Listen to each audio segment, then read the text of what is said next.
she said. I think we should just be friends. My ex needs me more. I was holding the car key I bought her. Hi, I'm Kai, 29, and I still remember the sound my heart made when she said, I think we should just be friends. My ex needs me more. We were in the back parking lot of her apartment complex, the same cracked pavement where I'd planned to give her the car key I'd saved for over 6 months. Instead, I slipped it quietly into my pocket like a secret I no longer had a use for. I didn't shout. I didn't ask why. I just looked at her and said, All right. I hope you're happy. And I meant it. She looked relieved, like she just laid down a burden, never realizing that burden was me. That I'd spent 3 years of my life learning her coffee order, proofreading her resumes, fixing her parents' Wi-Fi, and memorizing the name of every one of her coworkers so I could ask how they were doing. I walked away, no drama. Got into my car, a beat-up Civic with a cracked windshield and the trunk full of my camera gear, and drove off without checking the mirror. I thought that was the end. It wasn't. 3 months later, in the dead of night, she showed up on my doorstep, soaked, mascara bleeding down her cheeks, and 3 strangers behind her holding up phones like they were about to shoot a low-budget documentary. That's when I knew, for real, that she hadn't just chosen her ex. She'd chosen chaos. Emma and I had lasted 3 years, longer than either of us expected. I'm a freelance photographer. Weddings, portraits, the occasional album cover if the client pays on time. I chase light, not people. Emma was a numbers person, literally, an accountant with a color-coded budget and anxiety about unbalanced spreadsheets. She brought structure. I brought the mess. And for a long time, we convinced ourselves that meant balance. But balance isn't love. It's choreography. And eventually, one of us stopped dancing. His name was Ryan. Ex-boyfriend turned Instagram success story. He had the jawline of a superhero, the car of a hedge fund manager, and apparently, the charm of a man who just needed a second chance. Emma said he reached out. As a friend. Said he changed. Found his purpose. Got sober. Took therapy seriously. Opened a business. And yeah, he needed help, but only temporary. A little advice. Some spreadsheets. You know, her specialty. I watched it unfold in real time. Late nights. Secretive smiles at texts she didn't show me. The growing distance disguised as, he's just going through a rough patch. And every time I wanted to ask, is this still our life, or just yours? I didn't. Because I wanted her honesty more than her explanations. And when you wait for someone to prove you wrong, all you're really doing is buying time for them to betray you slowly. Then came the dinner. The text from Ryan popped up while we were splitting fries at the diner we loved. She turned her phone over so fast she knocked over the ketchup. And I knew. Not suspected, knew. So I smiled, paid the bill, and said nothing.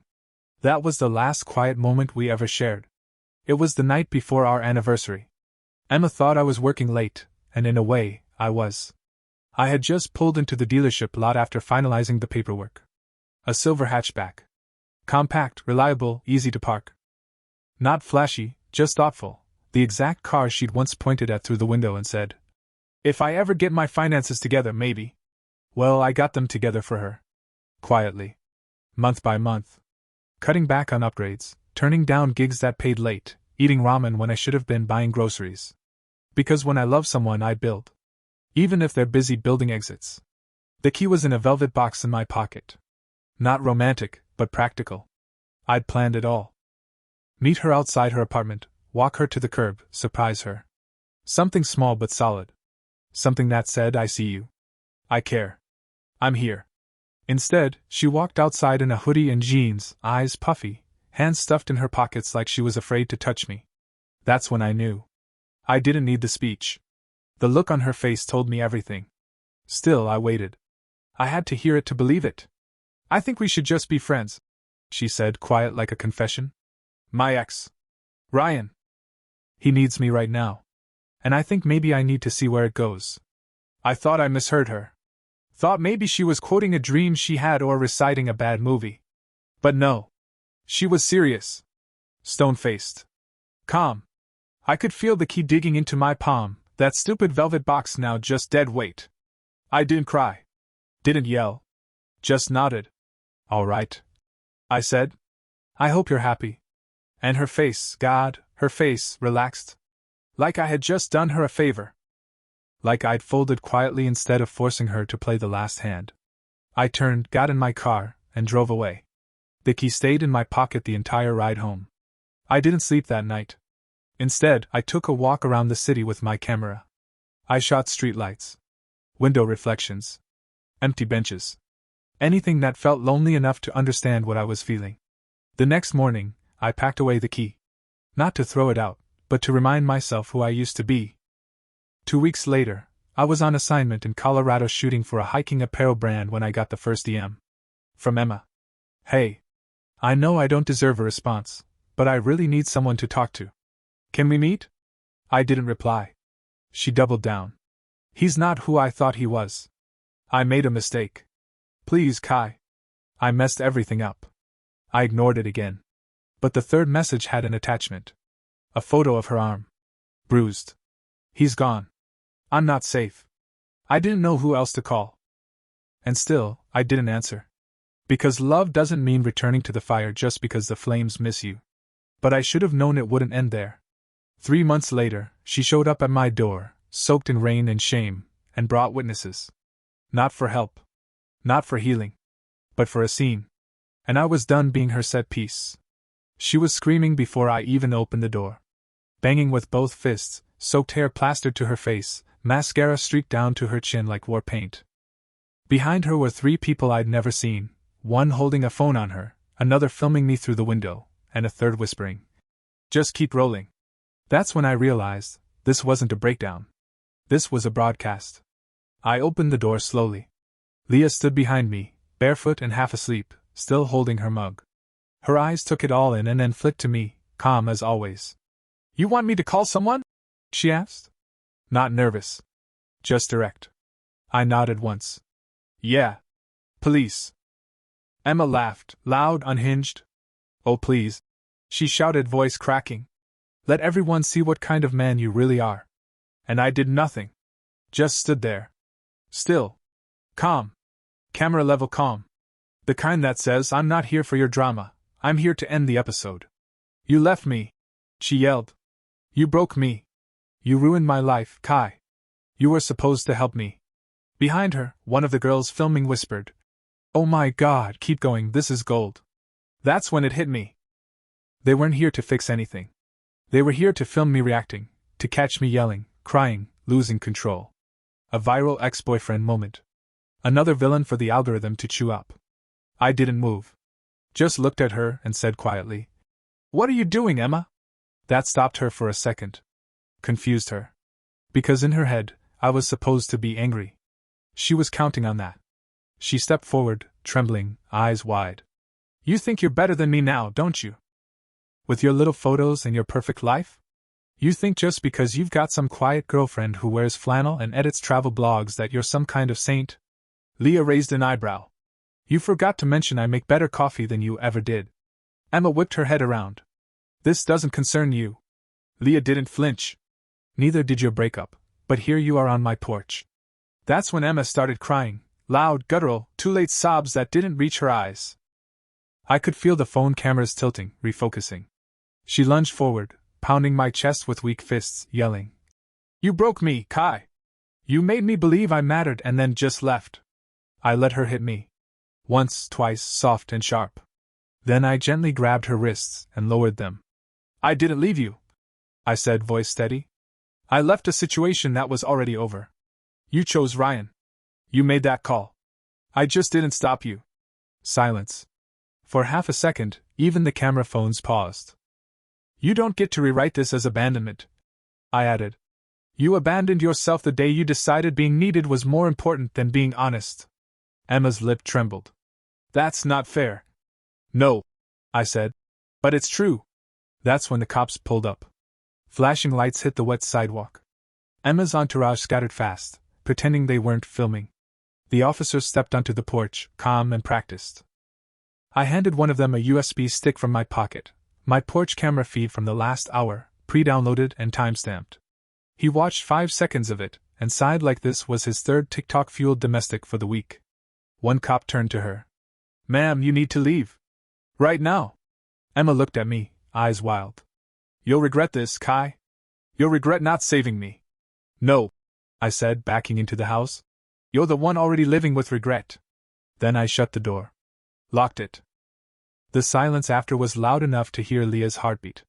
She slid next to me, gently leaned her head against my shoulder, and said, She's not coming back, is she? No, I said. She already burned the bridge. This was her trying to sell the ashes. We sat on the couch in silence. Leah pulled the blanket over her lap and opened a book. I stared out the window. That night, I didn't dream of Emma. I dreamed of an empty road, the ocean, and my car finally headed somewhere that didn't hurt. 2 weeks later we moved. Not because we had to. Not because I was scared. But because after all the noise, all the yelling, all the viral madness she tried to spark on my doorstep, I wanted out of the city. I wanted stillness. Space. And Leah, God bless her, she just said. Finally. We found a cottage on the Oregon coast, 2 bedrooms, big windows, a wraparound porch that caught the morning fog like it was made of silk. It wasn't fancy. The plumbing made weird noises. The floorboards creaked like an old man with secrets. But the first morning we woke up there, I made coffee while Leah scribbled edits in a notebook, and for the first time in years, I didn't feel like I had to prove anything to anyone. Not even myself.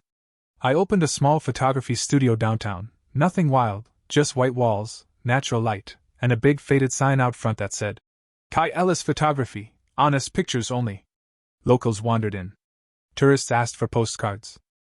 A kid named Jonah stopped by every Saturday to ask questions about shutter speed and exposure, and I started mentoring him for free.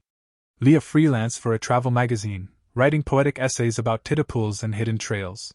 Sometimes I'd catch her curled up by the fireplace, typing like her life depended on it, her brow furrowed in that way I secretly found hilarious. I'd snap a photo, she'd look up annoyed, then laugh, and go back to typing. No drama. No mess. Just life. Emma faded like a bad signal. Her social media disappeared, vanished overnight. Mutual friends mentioned something about her bouncing between cities, staying with friends, burning bridges like they were twigs. Ryan had ghosted, predictably. Left her in debt, emotionally wrecked, and socially radioactive. But I didn't care. Not in a bitter way. In a done way. That's the thing about peace. Once you taste it, you don't miss the chaos, you question why you ever called it love. One quiet afternoon, I found the car key again. Still in the drawer, wrapped in the velvet box. I held it in my hand for a long minute, thumb brushing the metal. Not with regret. Just curiosity. Like holding an artifact from another life. Leah came in, saw me holding it, and raised an eyebrow. Buried treasure? Sort of, I said. Bought this for someone who didn't understand what it meant. She crossed the room, took the key gently from my hand, and smiled. Good. Then let's give it to someone who does. That night, we drove the old Civic down the coastline, windows down, the sea roaring beside us like applause. At one point, Leah reached over, slipped the velvet box onto my lap, and said, We can trade it in tomorrow. I'll help pick the color. I laughed. God, it felt good to laugh. We didn't kiss. We didn't cry. We didn't say forever. But we held hands as the sun went down behind the cliffs, and that was enough. And for the first time in a long time, I realized love wasn't about dramatic promises or fixing broken people. It was this. A good road. A soft hand. And no one filming from the bushes. The new car was nothing fancy. Just a deep blue hatchback with a quiet engine and seats that actually remembered your posture. Leah named it Indigo. Said it looked like the kind of car that wouldn't judge you for eating tacos in the front seat. We traded in the Civic with no ceremony, just a silent nod between me and the dealer when he asked, Any sentimental value? No, I said. Not anymore. That weekend, I took Leah on a photo trip up the coast. We stopped in tiny towns that smelled like driftwood and bad coffee, and every night we found a different place to sleep, cheap motels, beachside cabins, once even the back of the car under a sky that looked like someone spilled diamonds across black velvet. It was the first time in years I wasn't working through life, just inside it. And then came the letter. No return address. Just my name, printed in all caps. I opened it outside the studio, standing in the afternoon light, and knew from the first sentence who it was from. I don't know where to start. But I saw your face in an article. Someone shared your gallery on Facebook. Said your work felt like silence in motion. I stared at it for a long time, and it hurt, because I remember when that silence used to be mine too. I know I don't deserve anything from you. But I had to write this anyway. To say I'm sorry. Truly. You didn't ruin me. I did that all on my own. You were the only thing keeping me steady, and I was too addicted to the storm to see it. I hope she's good to you. I hope she's calm. You always deserved calm. There was no signature. But there didn't need to be one. I folded the letter slowly. I didn't feel angry. Or vindicated. I felt like someone had dropped off a relic from a war I'd already forgotten. I didn't tell Leah about the letter that night. Not because I was hiding anything, but because I didn't want Emma's name spoken in this house again. The silence here was sacred. A language. A boundary. But the next morning, as we were drinking coffee on the porch, Leah glanced over and asked, "You okay? You've got that face." "What face?" "The one you make when your past knocks but you're not sure if it's worth opening the door." I laughed. Then reached into my jacket and handed her the letter. She read it once. Didn't react. Just placed it on the table, took a sip from her mug, and said, "She's right, by the way." I raised an eyebrow. "About what?" "You always deserved calm." She smiled. "You just didn't know it yet." That day, I walked into town and bought a new frame. Not for a photo, but for the letter. I mounted it on the wall of my studio behind the desk, just below a shot I'd taken of Leah staring out over a foggy cliff, hair blowing wild, eyes closed like she was listening to the sea. I didn't frame it to remember Emma. I framed it to remind myself, I got out. That was the chapter where I stopped bleeding for people who brought their own knives. Now, I bleed ink. Light. And the kind of quiet only people who've survived noise can truly appreciate. 3 months later, I got a call from a guy named Mark, gallery director out of Seattle. He'd seen my coastal series online. Said something about emotive contrast and visual therapy. I don't speak gallery, but I speak opportunity, so I said yes before he even asked the question. "You interested in showing at our fall exhibit?" "Solo wall. We'd cover the curation." "Solo?" I asked, still half asleep. "Full wall," he said. "We'll name the section after your collection." I hung up, heart pounding like I'd just outrun something. Then I looked at Leah across the breakfast table, still in her robe, toast in one hand, glasses sliding down her nose. She saw the look on my face and asked, "Someone die or offer you a solo exhibit?" "Second one." She smirked. "Cool. But your coffee's still burning." That fall, we drove up the coast in indigo. Packed the prints ourselves, bubble wrap and painter's tape and swear words. It rained the entire way, but in that soft Oregon way, like the sky didn't want to be loud. We arrived at the gallery with windblown hair and car snacks in our pockets. The exhibit was called Exit Wounds. The name made the curator raise an eyebrow. "Bit dark, isn't it?" "No," I said. "It's honest." The wall held 10 images, 10 moments of silence I'd captured since walking away from Emma. One was the empty diner booth where she'd first lied about just helping Ryan with his business plan. One was the drawer that still held the car key. Another showed Leah laughing barefoot on the porch, blur and all, hair caught mid-whip by the wind. No makeup, no pose, no performance. That one sold first. Opening night was packed. People sipped wine, murmured about lighting choices, and asked deep questions like, "What was your emotional intent with this shadow?" I smiled and said, "Pain." And then peace. Around 9 p.m., I stepped outside for air. The sidewalk was wet. My hands were steady. That's when I saw her. Emma. Standing across the street. No makeup. Hoodie pulled up. Alone. She didn't wave. Didn't call out. Just stared at the gallery entrance, like she couldn't bring herself to cross. Her eyes met mine, and in that second I saw it. Not regret. Not longing. Just distance. The kind that doesn't beg. The kind that knows it's too late. I nodded once. A soft goodbye. She turned and disappeared into the dark. Back inside, Leah handed me a glass of wine. "Everything okay?" "Yeah," I said, eyes still on the door. "Someone I used to love finally let go." She didn't ask who. Because people who know peace don't chase storms. Later that night, we drove back to the rental cottage in silence, windows fogging with breath and cold. Leah reached over, rested her hand on my thigh, thumb drawing soft circles. "You ever think," she said, "that maybe some people come into your life just to break something So you'll finally learn how to rebuild it, right? I looked at her, the reflection of the road in her eyes. No, I said. I think some people come to remind you that you deserve better than surviving. She smiled, leaned her head against the window, and whispered, Then I hope I never leave. The sky was dark. The road was long. But I didn't feel lost anymore. I was finally heading home. The gallery called it a success. 4 of the 10 prints sold within a week. One collector from L.A. offered to commission a new series, Urban Solitude, he called it, but I turned him down. I wasn't interested in chasing cities anymore.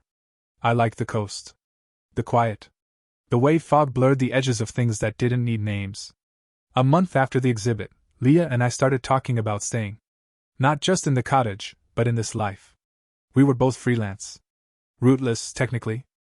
But every time we tried to leave, we ended up turning around halfway down the highway, craving our tiny town, the clink of the cafe mugs, the old man who painted driftwood animals and gave them away like candy. So, we made a decision. We bought the cottage. She cried when we signed the papers, not because it was overwhelming, but because it wasn't. No drama. No backstabbing relatives. No hidden strings in velvet boxes. Just 2 names on a deed, 2 mugs in the dish rack, and a shelf full of books we both already read but couldn't bear to get rid of. We hosted a tiny housewarming. Just a few locals. Jonah came, brought his mom, who looked at my photos like they were X-rays and said, You see pain like it owes you rent. I took it as a compliment. Leah made garlic bread. We didn't even own a dining table yet, so everyone sat on the floor. That night, after everyone left and the stars came out, we lay on the porch in a sleeping bag like teenagers and listened to the waves punch the shore. Leah rolled onto her side, hair haloed against the blanket. You know what I love about you? What? You're quiet. Not the broody kind. Just the kind that doesn't need to perform being okay. I thought about that for a second. Then said, I used to perform a lot. She nodded. I know. I've seen the footage. We laughed. Then I told her something I hadn't told anyone. That night, when she showed up with the phones and the crying and the chaos, part of me thought I still owed her something. Leah didn't flinch. Did you? No, I said. But guilt can sound a lot like loyalty if you've been taught that long enough. She reached over, took my hand, and laced her fingers through mine. You don't owe anyone your peace, she whispered. Not even the people who gave you pain and called it love. We fell asleep out there, under the stars, wrapped in layers and the scent of ocean air and something gentler than happiness, something like freedom. The next morning, I checked my email and found a message from a production company. We came across your story. The photos, the exhibit, the moment with your ex on camera. It's gripping. Would you be open to licensing your footage? I laughed. Out loud. For a long time. I didn't reply. I didn't need to. Because I already had the ending. And it didn't come with drama or a twist. It came with sunrise through a kitchen window and a woman humming off-key while making pancakes. This wasn't a redemption arc. It was a reclamation. And I was finally the main character in my own life. One rainy Tuesday, a letter arrived, handwritten, floral envelope, the kind of thing that usually only shows up for weddings or guilt. I didn't recognize the return address. I opened it slowly, standing by the studio window as fog rolled in off the sea. It was from Emma's mother. Kai. I'm sure you don't want to hear from me. I won't take up much of your time. I just want to say thank you. Not for what you did for Emma, but for what you didn't do. You didn't retaliate. You didn't drag her through the mud. You let her fall on her own. I've watched my daughter unravel piece by piece. I blamed the wrong people, including you.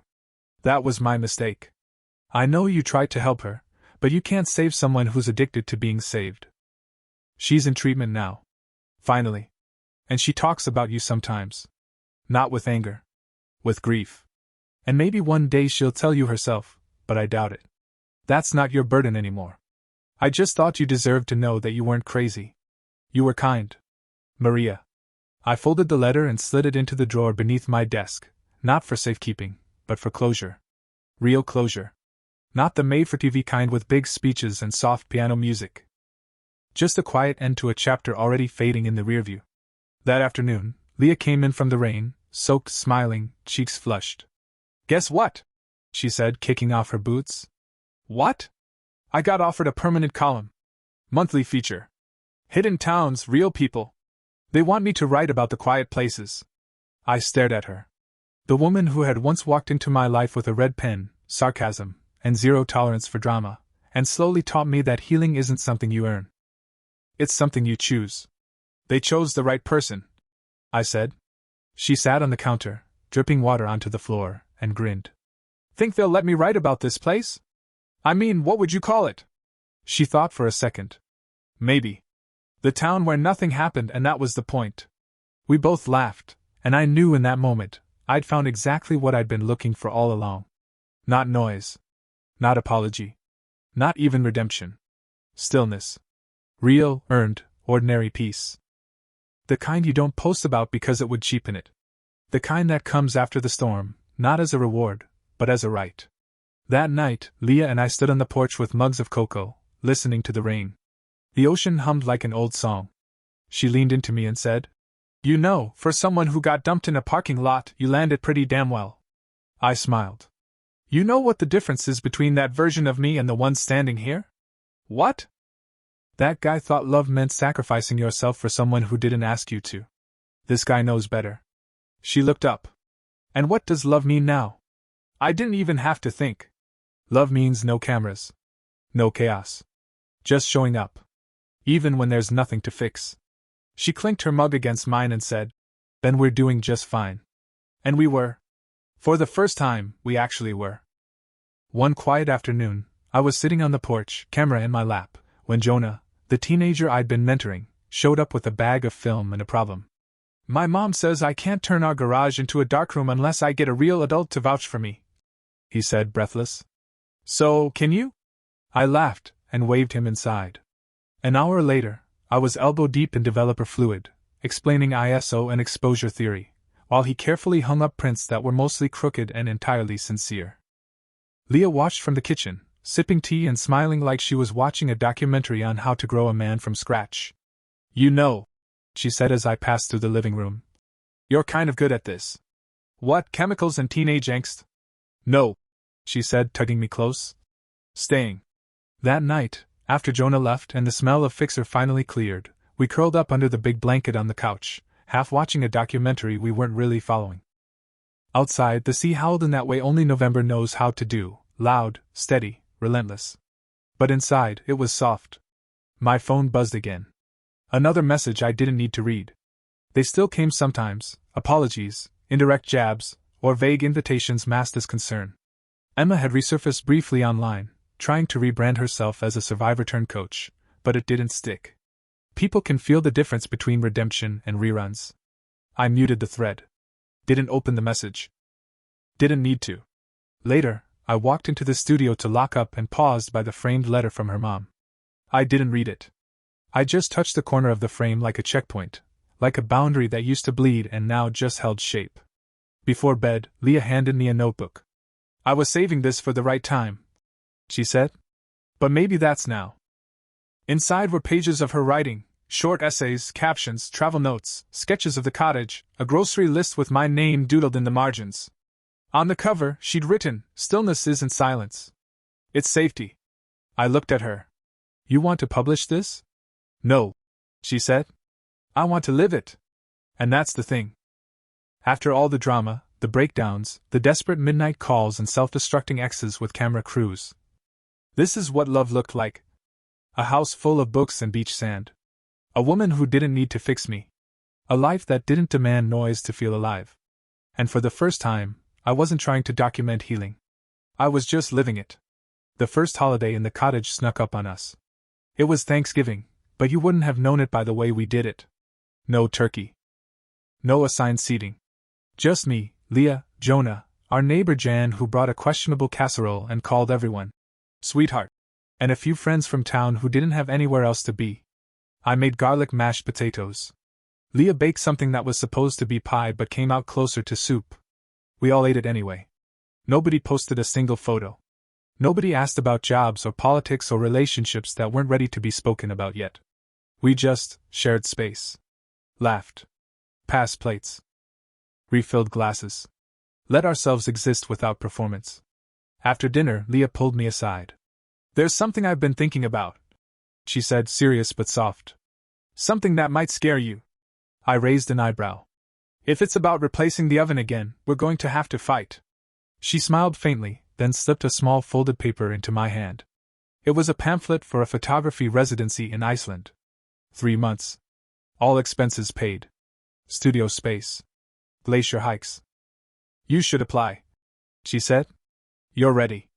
I stared at it. It's far. I know. It's long. I know. And I'd miss you like hell. I know, she whispered. But the version of you who stayed too long in bad love also stayed too short in his own dreams. I sat down, the pamphlet still in my hand, and tried to picture it, not running away from something, but running towards something. Not proving I was okay, but exploring what I could become now that I actually was. That night I didn't sleep. Not because I was anxious, but because I couldn't stop thinking about light bouncing off ice, and the version of me that didn't just survive love, but evolved past it.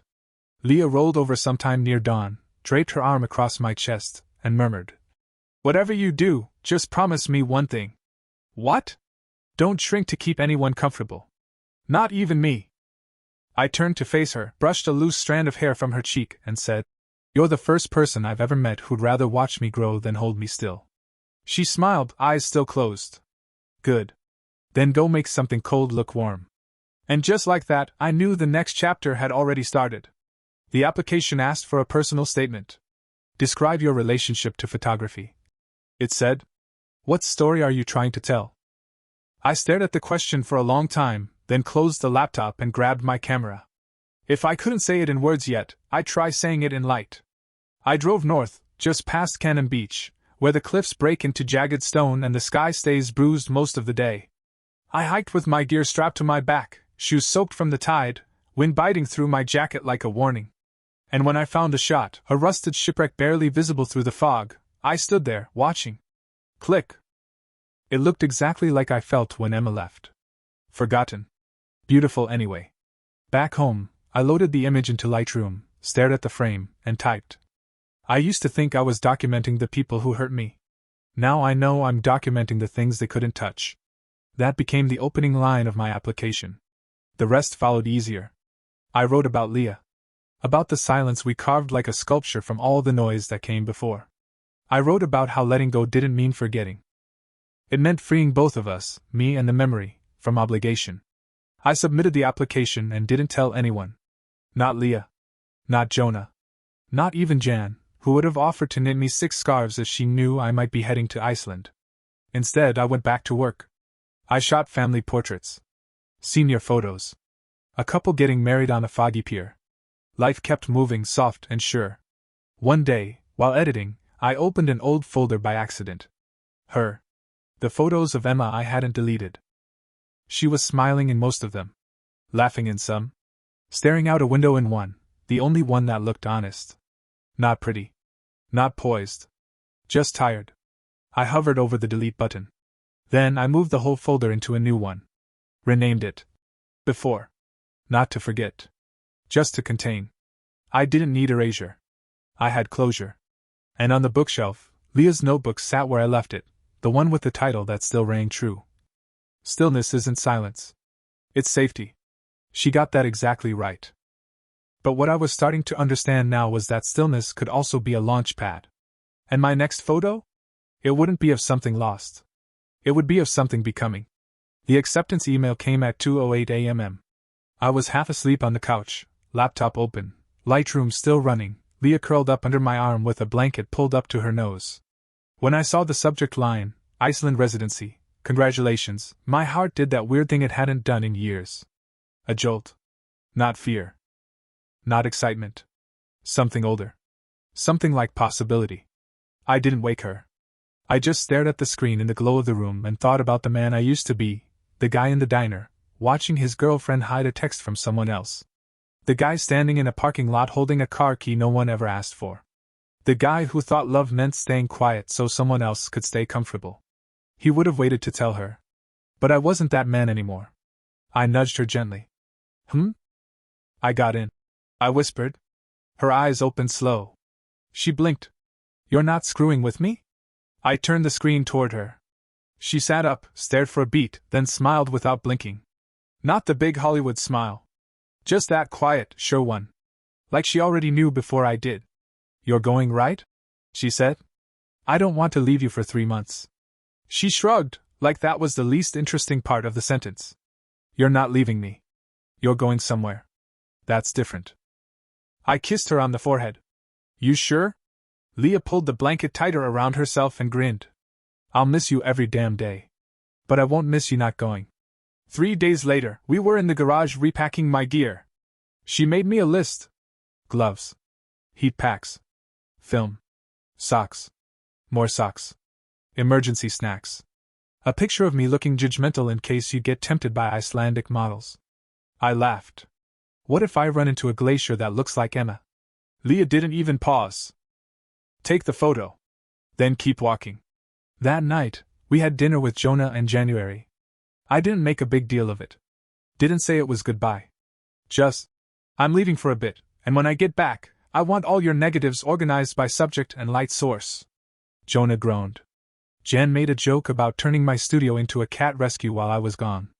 But later, after they left and the dishes were drying in the rack, I walked out to the deck alone. The wind was sharp. The ocean louder than usual. I stood there, jacket zipped to my chin, eyes on the horizon. And for the first time since this whole story started, I didn't feel haunted. I didn't feel broken or bruised or waiting for a text that might mean something. I felt ready. Not because I'd healed perfectly, but because I had stopped asking for permission to live beyond the past. The flight was in 2 weeks. And this time, I wasn't running from anything. I was walking straight into something bigger. Something cold and wide and waiting. And I wasn't afraid. The morning I left for Iceland, Leah slipped a note into my carry-on. I didn't find it until the plane was already in the air, turbulence shaking the seat back tray, a stranger beside me trying to sleep with their mouth open. The note was folded into quarters, scrawled on the back of a grocery list. Asterisk if you find stillness out there. Good. But if you find noise, real, wild, thrilling noise, don't run. Some of us aren't meant for quiet forever. Come back loud if you need to. I'll still be here. L***. I read it 3 times, then tucked it into the notebook I brought to sketch ideas. Next to it was a list I'd written days before. Glacier fields, abandoned lighthouses, volcanic coastline, empty roads, old stories, new light. And under that, just one word, truth. Because that's what this residency was about, not aesthetics or portfolio building, not revenge via success. It was about telling the truth with a camera. My truth. I landed in Reykjavik with a backpack full of gear and exactly 1 word of Icelandic memorized. Tack. Thank you. The landscape was everything I hoped it would be, harsh, indifferent, stunning. The air burned clean. The sky changed moods like a fickle god. I wandered through black sand beaches and snowy plateaus, photographing silence and motion. I slept in a drafty bunkhouse with 5 other artists, one of whom snored like an industrial generator. But I didn't mind. Most days I hiked alone with just my camera and a thermos. I shot empty roads, frozen waterfalls, and once, a broken fence in the middle of nowhere that reminded me, for no reason at all, of the apartment Emma and I once shared. I took the photo anyway. Because healing isn't pretending the past didn't happen. It's just not giving it the lead role anymore. 2 weeks in, I got an email from Leah. No subject. Just a photo of her standing in our kitchen, holding a pie with a lopsided crust and a sign that said, I cooked this without Googling. Bet you're scared. I replied, petrified. Proud. Miss you. She sent back, good. That means we're doing this right. And we were. One night, I stayed up watching the northern lights crackle over the snow. I didn't take any pictures. Just stood there with my gloves off, hands freezing, mouth open, knowing that not everything had to be captured. Some moments just needed to be lived. Back in my room, I finally started assembling the new series. A working title formed in my mind. Proof of leaving. Not about escape. About evolution. Not about her. About me. About what's left when you shed the performance, the apology, the guilt. A whole damn life. And it was only just beginning. 2 days before I flew home, I took a bus to a remote fishing village at the edge of the Arctic Circle. It wasn't on any tourist blog. No tour groups, no souvenir shops. Just 25 houses scattered along a black coast, and a pier that looked like it was losing a fight with time. The locals spoke little English, but they smiled easily, pointed me toward the cliffs when I asked about views, and served the strongest coffee I've ever had from a shack that doubled as a bait shop. I spent the day walking. Just me, the cold, and my camera. Toward sunset I found the shot. A bench. Facing the ocean. Paint peeling. One armrest missing. No plaque. Just there, weathered, empty, unbothered. I sat on it. Set the camera in my lap. And for the first time in years, I didn't think about Emma. Not even once. She wasn't lingering in the corner of the frame. Wasn't flickering in the shutter sound. Wasn't waiting to interrupt the silence. She was gone. Not like erased. Not like forgiven. Gone like fog. Lifted. I took the photo anyway. Click. Then I took one more, turning the lens on myself, something I rarely do. No timer. No prep. Just held the camera, pointed, and captured whatever was there. When I looked at it later, I didn't see the kid from the parking lot. Didn't see the man who stood frozen while she packed a car for someone else. Didn't see the ghost who used to ask, "What did I do wrong?" I saw a man who had finally become the person he kept trying to prove he could be. No audience. No apology. Just a man on a bench, still breathing, still becoming. And I knew, this wasn't the final chapter. Not even close. Just the end of one version of me. And the beginning of another.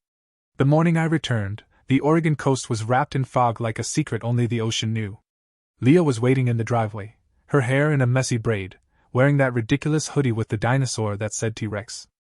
I barely put the car in park before she pulled open the door and launched herself into my arms.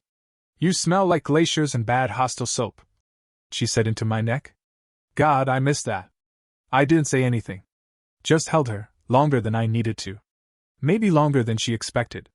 She didn't complain.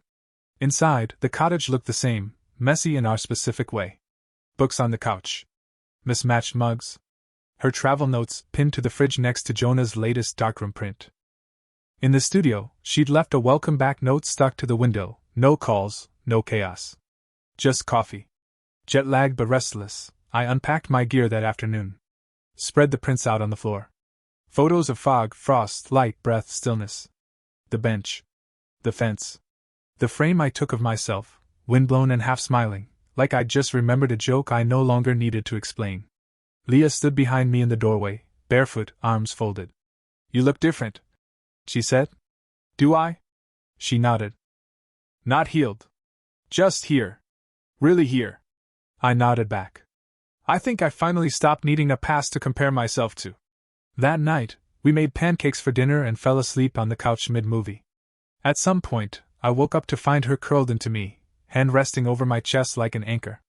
And in that silence, no yelling, no apologies, no camera phones, I finally understood the most important thing of all. Emma didn't ruin me. I outgrew her. And maybe that's what survival really is. Not climbing out of a burning building screaming, but walking out the front door with your keys, your name, and no intention of ever setting yourself on fire just to keep someone else warm. So here's the truth, the whole truth. I got dumped in a parking lot. I got haunted by someone who loved chaos more than love. And I rebuilt a life so peaceful, the storm didn't even recognize me anymore. This isn't a revenge story. It's a survival story. And I survived beautifully. And now? I wake up beside someone who doesn't ask me to prove anything, who knows my silence isn't distance, it's peace. I photograph the light, not to escape the dark, but to honor the fact that I made it through. And every time the wind hits the windows just right, I smile. Because I'm finally home.